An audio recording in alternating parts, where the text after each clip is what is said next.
First started doing stand-up, I went by a nickname, which was Cousin Sean. That was just because growing up, a lot of people used to call me that.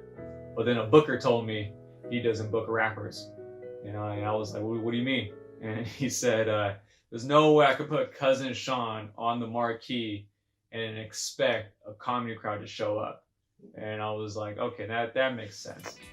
Growing up, I used to watch a lot of Comedy Central and seeing a lot of comics that I was a fan of, like Patrice O'Neal, Tony Woods, Bill Burr.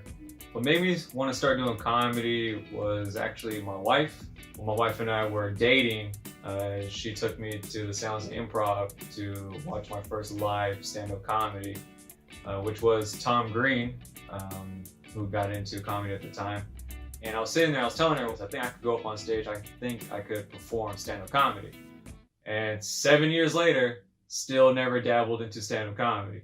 And she told me before my 27th birthday that I need to grow some balls and actually finally do this thing, other than saying I want to, I gotta go out and do it. And now the rest is history. I don't know if you can see her now, but this bitch is over here trying to make us buy this complimentary champagne. I ain't gonna let that shit fly. Matter of fact, babe, I'm gonna try to get something for free. I would say what changed for me from being an audience member to actually performing, being the one to talk.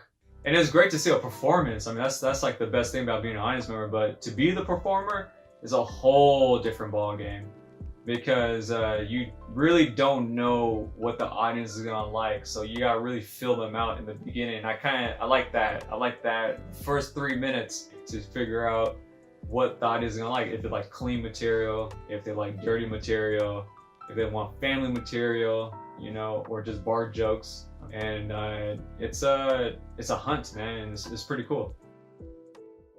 So the coronavirus affected me in a huge, drastic way. All the venues shut down. I was actually going to be on the road to go to Vegas, to go to Reno, Tahoe, LA, the central of California, like Bakersfield, Fresno, Clovis, Sacramento shows, and then of course all the local shows. So there was a lot of shows that were lined up that got cut out.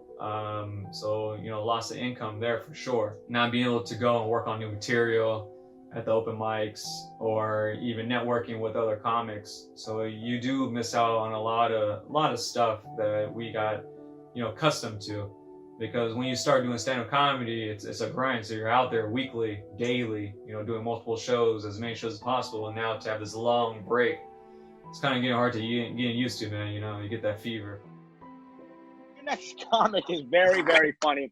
He opens for me nationally. He's one of my favorite comics in the game. He's a brother to me, man. Give it up big for. He's a regular at the Punchline. He does shows everywhere, improv, all that good shit. Give it up big for Sean Reddy, everybody. Make some noise for Sean Reddy. Woo! Yeah. Performing online and performing live at a venue, totally different, man. In between jokes, when people are laughing, it gives you time to gather your thoughts. But when you're performing online, a lot of times the audience mics are either mute, or if they're unmuted, then you hear the laughter. So therefore, the rest of the audience doesn't get to hear the extra punchlines or the taglines that I have set up. So you really got to slow down your pace on these online shows. Like the other day, we haven't been out to a restaurant. So every dinner now she wants to act like we're in a restaurant. So I wanted to give her the full experience, guys. So I stood her up.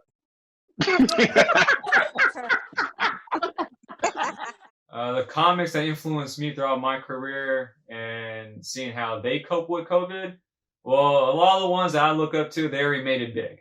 So, podcasting is a really big thing in the industry right now. So, you get to listen to Bill Burr, Bert Kreischer, Tom Segura, and really, they're just enjoying the break because they're on a whole nother level. Basically every day they're doing something, or they're on the road, going across the country. So hearing them and seeing what they have lost, but at the same time what they have gained as well too. I mean, what they gain is that family time, because a lot of them just started having families now because they're comfortable with the income that they've been making with stand-up.